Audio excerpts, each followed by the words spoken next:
안녕하세요. 공시줍줍을 하고 있는 비즈니스워치 박수익 기자입니다. 광복절 연휴가 있는 8월 셋째 주 공모주 일정을 알아보겠습니다. 먼저 이번 주에는 수요 예측 일정은 없습니다. 지난 10일과 11일 공모주 청약을 진행한 소카가 16일 청약 증거금 환불 일정이 있습니다. 증거금 환불은 청약 마지막 날로부터 이틀 뒤에 이루어지지만 소카는 주말과 광복절 연휴까지 끼어 있어서 증거금 환불이 무려 닷새나 걸리는 상황입니다. 소카는 일반 청약 경쟁률이 14대 1로 부진했고 그 결과 청약 증거금도 1,800억 원에 그쳤습니다. 하지만 어찌됐든 일반 청약 물량 총액이 255억 원이었는데 이거보다 많은 증거금이 몰린 만큼 공모주를 배정하고 남은 금액은 환불 처리를 해줘야 합니다. 단 환불 때 개인별로 청약 수수료가 미래에셋과 삼성은 2,000원, 유한타증권은 3,000원을 제외하고 돌려줍니다. 소카의 상장 공모 청약 결과를 간단하게 알아보겠습니다. 증권사별로 중복 청약이 안 되기 때문에 증권사별로 살펴보면요. 청약자 한 명당 균등 배정 주식은 미래에셋이 13주, 삼성증권이 4.8주, 유한타증권이 3.9주가 나옵니다.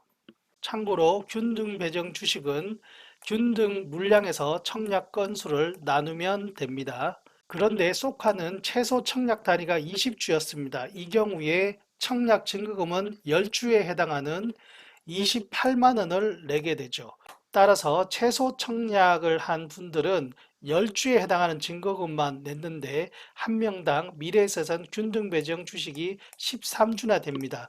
이 경우에는 추가 납입이라는 것에 동의를 한 투자자들만 13주를 받고 그렇지 않은 투자자들은 이미 낸 증거금에 해당하는 10주만 받습니다. 삼성과 유한타는 관계가 없고요. 그 다음 비례 배정 경쟁률은 증권사별로 거의 비슷합니다. 25에서 35선입니다. 참고로 비례 배정 경쟁률은 전체 배정 주식수에서 균등 물량을 뺀 비례 물량 이 숫자와 청약 주식 수를 나누면 됩니다. 비례배정 경쟁률 숫자가 의미하는 것은 비례배정으로 한 주를 받으려면 최소한 이 정도 숫자 이상은 청약을 해야 된다는 것입니다. 다만 증권사별 최소 청약 단위에 따라서 25주나 35주는 청약할 수 없고 10주 단위로 청약을 해야 됩니다.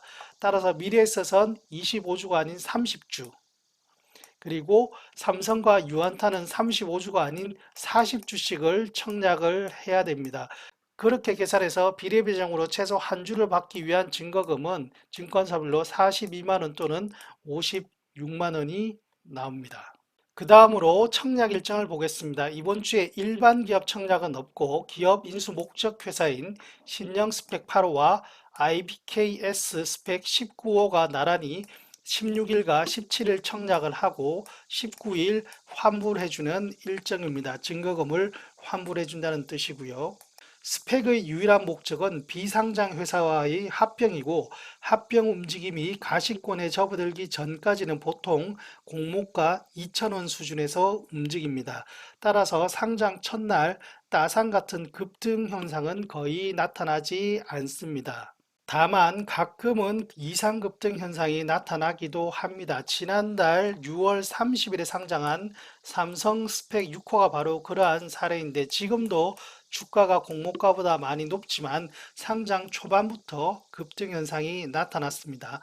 다만 이런 스펙은 이후에 본연의 목적인 합병이 더 어려워진다는 점도 기억해 두시면 좋을 것 같습니다. 스펙 투자와 관련해서 보다 자세한 내용은 제가 2021년 7월에 작성한 공시줍줍 기사 스펙 투자의 거의 모든 것이라는 기사가 있는데 이 기사를 한번 참고해 주시면 좋을 것 같고요.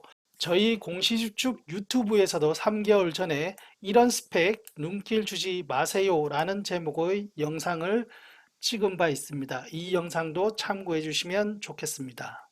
마지막으로 상장 이후 의무 보유 확약, 기관 투자자들이 보유한 공모주를 일정 기간 팔지 않겠다고 약속한 기간이 끝나는 시점에 있는 공모주들을 살펴보겠습니다. 이미 상장한 곳들이죠. 이 중에서 특히 상장 후에 처음으로 의무 보유 확약 해제 일정이 있는 곳이 바로 수산인더스트리, 세비캠, 유안타스펙 9호입니다. 보시면 상장 후 15일 동안 락업이 걸려 있었던 것이 풀립니다. 전날까지가 락업이고 이 날짜에 풀린다는 뜻입니다.